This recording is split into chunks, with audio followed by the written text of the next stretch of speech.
Tu sais, lorsque je te montre cette photo-là, hein, à quoi tu penses? Tu flippes un peu, hein. Et bien laisse-moi te dire que cette photo est totalement réelle, ou du moins on n'a pas de preuve qu'elle n'est pas forcément paranormale. En revanche, c'est pas du tout ce qu'on va faire dans cette vidéo. Oui, je te prends un contre-exemple. Ah non mais je sais, je te retourne un peu le cerveau. Oui, je te fais un petit peu flipper au début de cette vidéo, histoire de mettre un petit peu l'eau à la bouche. Mais finalement, durant toute cette vidéo, je vais te prendre que des images qu'on arrive à expliquer scientifiquement. Oui, donc la photo que je viens de te montrer là, ça sera pas ce qu'on va faire dans cette vidéo. Bon, je sais, ça n'a aucun sens. J'aime bien faire des intros qui n'ont aucun sens. Par contre, attention, regarde celle-ci. Bah non, c'est encore un piège. Celle-ci, on n'a pas d'explication non plus. Oh, t'es vraiment con, hein, je t'ai encore eu. En revanche, celle-ci, cette fois c'est vrai. Non mais je vais pas continuer la blague, ce sera un peu lourd, hein. Non, celle-ci on a réellement une explication scientifique pour vous expliquer qu'est-ce qui s'est passé. Et je déteste quand mes cheveux arrivent devant ma gueule. Voilà, c'est un commentaire mixte. Je parle de deux choses à la fois, de mes cheveux et des photos paranormales. J'espère que ça vous dérange pas évidemment. Moi c'est toujours un plaisir, hein. Voici les photos prises de la petite fille fantôme. Cette photo est certainement l'une des photos fantômes les plus célèbres, car elle met en scène apparemment le fantôme d'une petite fille qui se serait suicidée. Tu vois rien sur l'image. Cependant, laisse-moi t'expliquer ceci. Selon le site Hightech, ce n'est absolument pas le fantôme d'une petite fille qui apparaît sur ce cliché. Le mystère a été révélé. C'est en réalité un putain de photomontage. En effet, on peut retrouver l'image de cette petite fille sur une carte postale totalement random. C'est-à-dire qu'on a un photographe qui s'est amusé à détourer la petite fille. Alors pas avec Photoshop à cette époque évidemment, mais avec d'autres trucs, tu vois, il y avait d'autres techniques de détourage qui étaient plutôt courantes à l'époque quand tu voulais flouter quelqu'un ou alors quand tu voulais ajouter un élément sur une image. Et bien il avait juste à découper la chose, à rendre tout ça plutôt smooth. Et ça passait crème, personne n'a vu. Cette photo qui avait fait un petit peu le tour de la toile à l'époque, mettant en scène Colin Evans. Je sais pas comment on dit.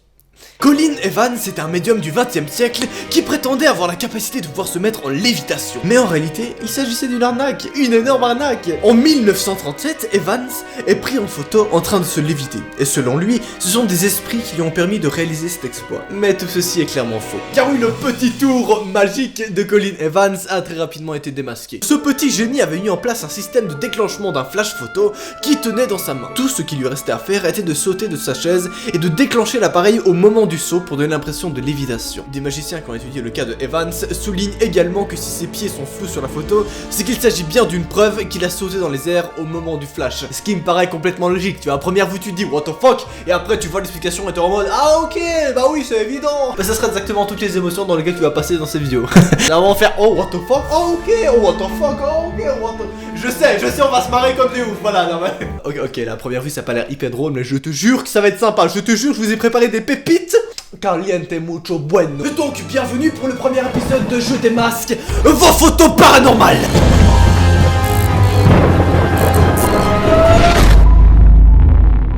Oui, comme tu l'as pu le voir dans l'intro, je vous ai préparé pour cet épisode un énorme dossier, presque aussi gros que ma tub, pardon. Non mais oui, clairement il y aura du stuff putain de stylé. Je te rappelle que si tu kiffes le paranormal, ou si tu kiffes les lives de Squeezie, parce que j'adore plager Squeezie, donc ça tu le sais. Tu peux totalement, mon petit coquelicot magique, t'abonner à ma nouvelle chaîne qui est juste en description, ou alors une petite fiche s'affiche maintenant. Fais-toi plaisir, c'est très important pour moi, et surtout il y a des lives tous les vendredis soirs à 20h. C'est bon? On commence. On y part ou pas? Bien sûr, si tu kiffes te faire flipper, tu peux totalement t'abonner à ma chaîne et m'ajouter sur Instagram également. Tu connais le rituel quoi. Alors celui-là par contre il est clairement stylé, je te le cache. Le squelette géant d'Arabie Saoudite. En avril 2004, un squelette géant est découvert dans le désert d'Arabie Saoudite lors d'une campagne d'exploration de gaz. Les militaires décident alors de protéger la zone en interdisant l'accès à toute personne étrangère à la compagnie Armaco en charge de cette campagne. La photo circule très vite sur le net et effectivement, on peut y voir le squelette d'un homme de plus de 20 putains de mètres. What the fuck. Mais cette chose-là... et encore une fois un photomontage très bien fait puisqu'il a été fait lors d'un cours de photo par un prof. Random, on ne sait pas trop comment, la photographie du prof s'est retrouvée sur internet, dans plusieurs articles, et tout le monde était là en mode what the fuck, il y a un squelette d'un géant. Non pas du tout, pas du tout. C'est juste un prof qui a montré ça à ses élèves pour en gros les motiver à s'entraîner sur Photoshop, tu vois. En réalité c'est juste une photographie d'un mastodonte prise à New York dans le Hyde Park. C'est d'ailleurs un fossile découvert en 2000 aux USA, évidemment. Mais donc il n'y avait pas la tête de l'humain à la base. Je pense t'as compris, voici l'image de base. Oui, ça n'a aucun rapport avec le squelette final. Je sais pas comment le mec a réussi à truquer ça pour donner un truc d'humain, mais c'est bien fait, c'est clairement bien fait, genre. Est-ce que vous avez déjà entendu parler du monstre de Montauk? Non, ça sert à rien de me répondre, je t'entends pas. Oui, j'ai déjà entendu parler. Oh non, jamais, c'est quoi? Le monstre de Montauk a été capturé en juillet 2008. Une étrange créature se retrouve échouée sur une plage près de New York. Beaucoup de gens se sont donc posé la question sur savoir quelle espèce appartenait à cette carcasse et qui n'avait jamais été vue sur Terre. Mais lorsque la question a été posée à un spécialiste, c'est-à-dire un zoologiste, l'homme a tout de suite identifié l'animal comme étant tout simplement un énorme raton laveur. C'était très court comme analyse d'image. Je sais, pour celle-ci, tu t'y attendais à une énorme analyse du futur. Non, c'est tout simplement un raton laveur. Mes cheveux qui vont devant ma gueule, ça me donne. Pardon, mes cheveux ils commencent à me péter les couilles dans ces vidéos. Là, c'est comment ça. Ouh, ça me passe sur les nerfs. Oh. La dame brune du Raynham Hall. La photo est connue par les spécialistes des fantômes. Et elle montre une silhouette translucide d'une femme qui porte une robe et qui descend les marches d'un manoir anglais. Là, encore une fois, tu regardes ça et tu te dis, mais what the fuck? Et tu ne vois aucune supercherie, hein? Alors si tu en vois une, c'est que t'as vraiment un talent assez développé, hein, mais... En réalité, c'est Alan Murdy, un chercheur du surnaturel, qui a révélé la petite supercherie des familles. Je sais pas pourquoi je fais comme ça, quoi, un gros psychopathe, genre. Le mec, il est... Très chelou ce que je viens de faire. D'après les documents issus de la bibliothèque de l'université de Cambridge, nous avons pas là un fantôme, mais une trace de lumière fuyante, lorsque la photo a été prise. Certains parlent d'une tache de graisse qui aurait pu être déposée sur l'objectif de l'appareil et qui donne un peu une impression d'être face à un fantôme, alors qu'en réalité c'est juste une petite tache qui est sur l'objectif. C'est tout bête, c'est tout con, mais ça aura fallu quand même plusieurs années afin d'arriver à cette conclusion. Ou alors peut-être que c'est vraiment un fantôme. Qui sait? Ouais, je kiffe bien me faire flipper tout seul, ouais, c'est ma petite capacité spéciale, voilà, Alors celui-là, il est carrément plutôt marrant, alors je sais que tu vas pas te taper une barre incroyable, hein, mais ça va quand même être plutôt drôle. Attention, voici la photo de George Adamski et le Vénusien. George Adamski est devenu célèbre car il a déclaré avoir été contacté par des extraterrestres en novembre 1952. Il prétend qu'il a rencontré un Vénusien baptisé Horton en Californie. Et pour prouver sa déclaration, il fournit ces deux clichés prises depuis un télescope. À ce moment-là, ça fait un peu la une des journaux, tu vois, tout le monde est en mode wow, what the fuck, lui, c'est donc le premier à avoir filmé un putain d'extraterrestre, c'est incroyable. Regardez cette photo. Pas mal. Il faut dire que le mec avec l'imagination, clairement, genre.